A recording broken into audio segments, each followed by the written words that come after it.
Lanji police थाने में आयोजित हुई शांति समिति की बैठक।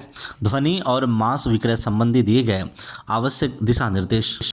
मध्य प्रदेश शासन गृह विभाग मंत्रालय के अनुसार धार्मिक स्थलों एवं अन्य स्थानों में ध्वनि विस्तारक यंत्रों के अनियंत्रित व नियम विरुद्ध प्रयोग पर नियंत्रण एवं कार्यवाही हेतु दिशा निर्देश जारी किए गए हैं, जिसके अनुसार विभिन्न धार्मिक स्थलों में निर्धारित डेसिबल का उल्लंघन करते हुए लाउड स्पीकर का प्रयोग किया जा रहा है, जिसके परिपालन में नए दिशा निर्देश जारी किए गए हैं।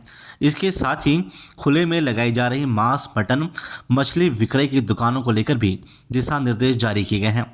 उक्त निर्देशों को अमल में लाने हेतु पुलिस थाना लांजी में शांति समिति की बैठक आयोजित की गई, जिसमें डेकोरेशन संचालकों, धार्मिक स्थल कर्ताधर्ताओं और मांस, मटन, मछली दुकान विक्रेताओं की भी उपस्थिति रही, जिन्हें उपरोक्त निर्देशों से अवगत कराया गया तथा उनसे इस बारे में सुझाव भी मांगे गए। इस बैठक में लांजी एसडीएम प्रदीप गौरव, एसडीओपी सत्येंद्र घनघोरिया, लांजी थाना प्रभारी दिनेश सोलंकी, तहसीलदार व नगर परिषद कर्मचारी गोविंद राउत के साथ ही मीडिया के साथीगण, Ramanuj Tidke, working journalist organisation तहसील अध्यक्ष मयूर सूले, श्रमजीवी पत्रकार संघ तहसील अध्यक्ष दिनेश रामटेक्कर, श्रेयस तिड़के, संजय टेमरे, पवन कश्यप आदि प्रमुख तौर पर उपस्थित रहे।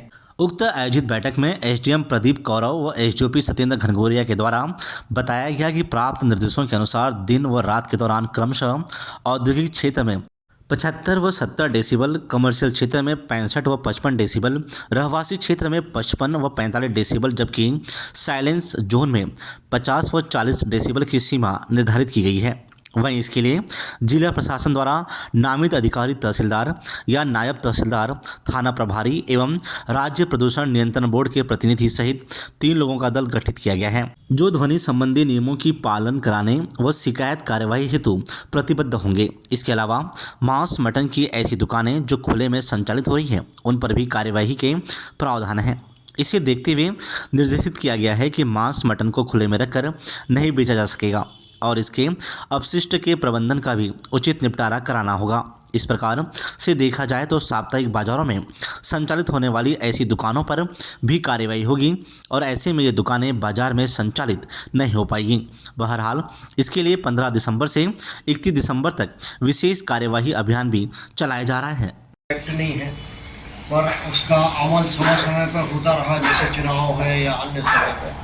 अब उस सभी एक्टों को सरकार ने माना है कि इसके नियमित रूप से इसकी लगातार मॉनिटरिंग की जाएगी और जनप्रतिनिधियों, धर्मगुरुओं से, पब्लिक से, समाज के जो लीड कर रहे हैं उन सबसे आशा की जाएगी कि नियमित रूप से अब इसकी जिस तरह से चुनाव के समय लोग नियंत्रित रह के अपना एक्टिविटी करते हैं, उसी तरह से अब ये पूरे वर्ष भर नियंत्रित रूप से काम चलता रहेगा।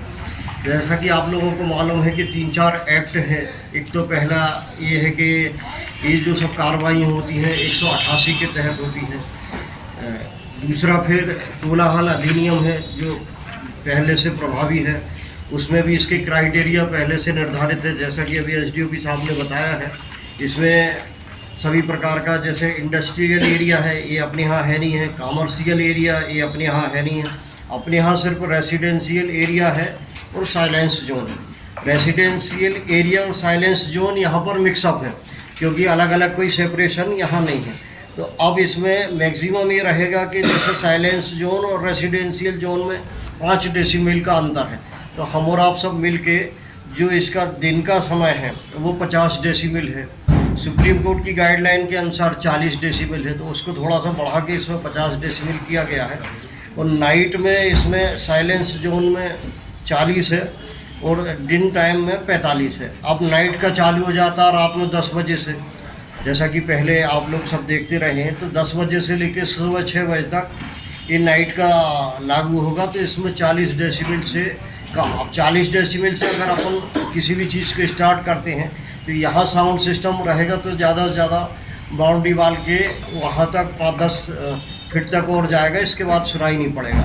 अपन जैसे मान लीजिए कि ऊपर कोई लगाएगा तो थोड़ा बहुत और 10-20 फुट आगे बढ़ जाएगा, इससे ज़्यादा उसकी जो ध्वनि है वो वहाँ तक नहीं जाएगी। उसका उद्देश्य यही है कि इसको जो रहवासी क्षेत्र में लोग रह रहे हैं उनकी जो जैसे मौलिक अधिकार में कहते हैं, उनके जीवन निर्वाह की जो स्वतंत्रताएं रहती हैं उसमें किसी प्रकार का व्यवधान उत्पन्न न हो, उन्हीं सब चीज़ों को ध्यान में रखते सरकार ने नई गाइडलाइन जारी की है। उसमें यहाँ तक भी ये कहा गया कि धर्म गुरुओं से आपस में आप लोग चर्चा करिए और जो उनके लाउड स्पीकर वगैरह लगे हैं उनको भी धीरे धीरे करके आपको उनको निकालना पड़ेगा।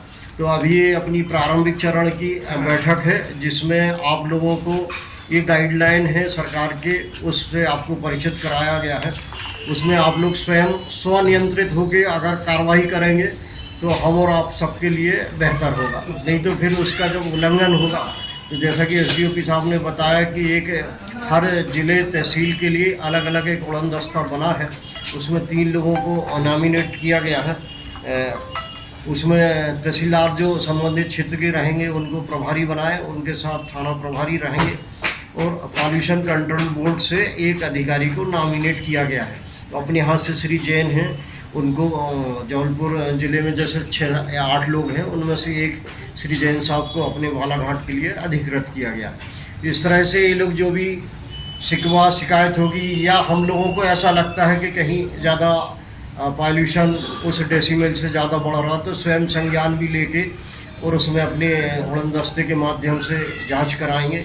जांच कराने के बाद 3 दिवस में इनको रिपोर्ट ऐसे हमारे यहाँ प्रस्तुत करना पड़ेगी और फिर वो 100 जैसे अगर अपन मान लें कि आप लोग जैसे अधिवक्ता लोग हैं तो 133 पब्लिक न्यूसेंस का मामला बनेगा, तो पब्लिक न्यूसेंस के मामले में फिर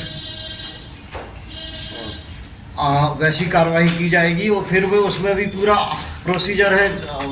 चूँकि दंड प्रक्रिया संहिता के तहत ये सब प्रावधान है तो उसमें सब चीज़ें रहेंगी। आपको नोटिस जाएगा, जवाब लिया जाएगा, गवाह साक्ष्य होगा और फिर आपके विरुद्ध आदेश पारित किया जाएगा। तो इस तरह की गतिविधियों में हम और आप ना पड़े तो उसका ट्रांसपेरेंट जो कांच लगाएगा उसकी भी पूरी गाइडलाइन जारी हो गई है। तो उसके अंदर ही आपको अपना नियंत्रित व्यवसाय करना पड़ेगा। कहीं भी जैसे अभी आप बाजार लगते थे, बाजार में आप चले जाते थे तो इस तरह से फिर आप अभी अब उसमें नहीं जा पाएंगे कि उसमें कार्रवाई होगी। तो आपको एक अपना निर्धारित दुकान बनाना पड़ेगी, उसकी परमिशन आपको नगर परिषद से लेना पड़ेगी, उसकी परमिशन वो दे देंगे तो आपका व्यापार रेगुलर हो जाएगा। फिर रेगुलर के लिए भी उसके निर्धारित मापदंड है कि उसका कांच लगेगा, ये सब लगेगा, जिससे सब चीज़ें हैं उसका नियंत्रित रूप से आप पालन करोगे। और जिसको ज़रूरत होगी तो जब आप कहीं नहीं जाओगे तो आपका एक निर्धारित स्थान रहेगा तो वहीं आके वो परचेस करेगा।